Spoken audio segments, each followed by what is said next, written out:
మన ప్రభువును రక్షకుడైన యేసు క్రీస్తు అతి శ్రేష్టమైన నామాన్ని బట్టి ఈ ఉదయకాల దైవ సందేశాలునే కార్యక్రమం వింటున్న దేవుని బిడ్డలైన మీకు శుభం కలుగునగాక. మీకు ఆ విషయాన్ని జ్ఞాపకం చేస్తాను. ప్రతి దానిలో ప్రయాసం ఉంటుంది, ప్రతి దానిలో కష్టం ఉంటుంది. అయితే విచిత్రం ఏంటంటే మనం సంఘజీవిగా ఉండడానికి దేవుడు మనల్ని నిర్మించాడు. సంఘజీవిగా అంటే అందరితో కలిసి చేస్తేనే కార్యాలు సఫలమవుతాయి. ఒంటరిగా నాకు నేను చేయగలను అనుకుంటే ఇబ్బందికరమే. కారణం ఏంటంటే అన్నీ ఒక మనిషి చేయలేడు, అన్నిటినీ ఒక మనిషి చేయడానికి వీలు కాదు అనే విషయాన్ని కూడా ఎన్నడూ మర్చిపోకూడదు. మీకు విషయాన్ని జ్ఞాపకం చేస్తాను. కొరింథీ సంఘానికి పౌలు ఉత్తరం రాశాడు.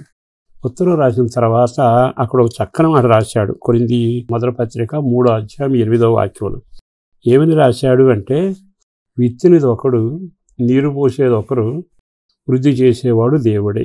ఈ మాట చాలాసార్లు విన్నాక సంఘాన్ని గురించి అదే మాట మన కుటుంబ పరంగా కానీ జీవన వ్యాపారాల్లో కానీ జరిగేది ఏమిటంటే, విత్తేది ఒకరు, నీరు పోసేది ఒకరు, వృద్ధి చేసేది ఒకరు. కనుక ఇందులో ముగ్గురు కనపడతా ఉంటారు. మన జీవితంలో ఇది నేర్పేది ఏమిటంటే, నేను విత్తాను కనుక నేను దీన్ని బతికించగలను అనుకుంటాం ప్రమాదం. నేను నీరు పోసాను కనుక తప్పగా బతుకుందాను. కానీ వీళ్ళిద్దరూ వీళ్ళ పని చేస్తే మూడో వాడు తన పని చేస్తున్నాడు. అలాగే మన జీవితంలో భార్య పని భార్య, భర్త పని భర్త చేస్తూ ఉంటే కుటుంబాన్ని వృద్ధి చేసేవాడు ఆయనే. వ్యాపారం కానీ వ్యవసాయం కానీ ఐక్యత ఉండాలి. ఉభయుల కష్టార్జితంతోనే దీవెనకరంగా ఉంటుంది. మీరు ఎన్నోసార్లు ఈ వాక్యం విన్నారు కదా. ఉభయుల కష్టం అంటే అర్థం ఏంటి? ఇద్దరూ కష్టపడగలగాలి. విత్తేది ఒకరైతే, నీరు పోసేవాళ్ళు అక్కడైతే, అభివృద్ధి చేసేవాడు పైన ఉన్నాడుగా. కనుక మీ జీవితంలో నష్టపోతానని కానీ వేదన పడతానని కానీ ఎప్పుడు కంగారు పడకూడదు. ఒక్కటి నిజం, అది ఏమిటంటే నేను చేయాల్సిన పని నేను చేయాలి. చిన్నప్పుడు ఒక కథ చదివాను. ఇంటికి దొంగలు వస్తేనట కుక్క అరవడం మానేసి గాడి ధరిచిందట. అతను యజమానుడు వేసి చావబాదాడట. కారణం ఎవరు చేసే పని వారు చేయాలి. నాకు ఇచ్చిన పని నేను చేస్తే, మీకు ఇచ్చిన పని చేస్తే మొత్తం మీద దేవుడి చిత్తం నెరవేరుతుంది, అభివృద్ధి ప్రారంభమవుతుంది. నేను ఒకరిని కలుపుకోనండి, ఎవరు నాకు కలవక్కర్లేదు, నేనే చేసుకుంటాను అనుకుంటే ఒక్క మనిషి అన్నీ చేసుకోగలడా? దైవ సంబంధమైన అభివృద్ధిలో ఆయన నేర్పే పాఠం ఏంటంటే, మీరు ఐక్యతగా ఉండండి. రెండవది, ఎవరికి ఏ పని అప్పగిస్తే ఆ పని చేయండి. మూడవది, నీ పని అయిపోయినాక కనులెత్తి ఆయన వైపు చూడాలి. ఆయన అంటాడు, వృద్ధి చేసేవాడని నేనే అని. మరి నీ కుటుంబం వృద్ధి కావాలి అనుకుంటాం. కొన్నిసార్లు మనం సంఘజీవిగా కలవడానికి ఇష్టపడం. అంటే అన్నదమ్ములతోనూ అక్కజెల్లెలతోనూ వాళ్ళ పిల్లలతోనూ మనం ఎవరితో కలం. సంఘానికి వెళతాం, కాపురితో కలవం. కొన్నిసార్లు కార్యక్రమం చేస్తాం, అంటే మనకి ఎవరితో సంబంధం లేదు, మా బతుకు మేము బతుకు. డబ్బున్నంత మాత్రం మనిషి బ్రతకలేడుగా.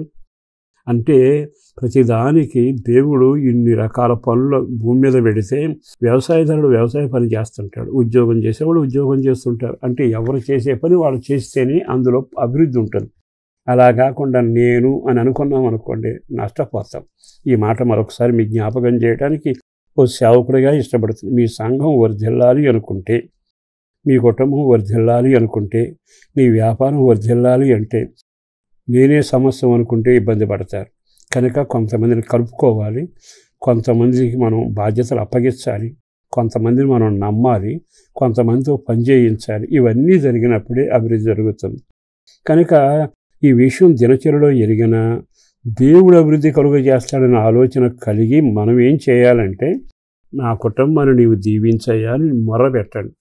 ప్రభువా, నేను చేసేది చేస్తున్నాను, సంఘంలో నా పాత్రను నేను పోషిస్తున్నా, సేవకులు విత్తుతున్నారు, ప్రభువా కార్యం చేయమని అడిగితే తప్పనిసరిగా వృద్ధిని కలుగజేస్తే ఆ పంట చూసినా అభివృద్ధి చూసినా మీకు ఎంత ఆనందం కలుగుద్దో.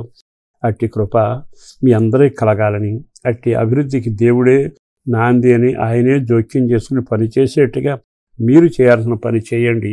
ఈ రోజు నుంచి మీరు అంతకంతకు వర్ధిల్లుదురుగాక. పరిశుద్ధుడును ప్రేమమడిన ప్రభు వందనాలయ. అపారమైన నీ ప్రేమ కొరకు ధన్యవాదాలు. చేసిన మేలు కొరకు వందనాలు. చేయబోతున్న కార్యాల కొరకు వందనాలు. కృప కలుగునగాక. చేతులలో దాచి క్షేమాన్ని కలుగ చేసి బిడ్డలను ఆశీర్వదించండి. కుటుంబాల వృద్ధి చూడాలి. ఆర్థికంగా, ఆరోగ్యపరంగా, కుటుంబపరంగా అన్ని విషయాలు దానికి నీ బాధ్యతలు వాళ్ళు నిర్వహించే కృప దయచేయండి. కుటుంబానికి రక్షణ భాగ్యం, ఆత్మీయత, ఆనందం, రక్షణతో ముందుకు సాగడానికి మేలు చేసి కష్టాజీతాన్ని దీవెనకరంగా మార్చి పేరు పేరున బిడ్డలందరినీ దీవించి ఆనందం ఆనందం ఆనందం అని పలకడం కంటే అభివృద్ధి కొరకు, ఆనందం కొరకు అడుగులు వేసే బిడ్డలుగా మార్చండి. యేసు పేరట వేడుచున్నాం తండ్రి. ఆమేన్.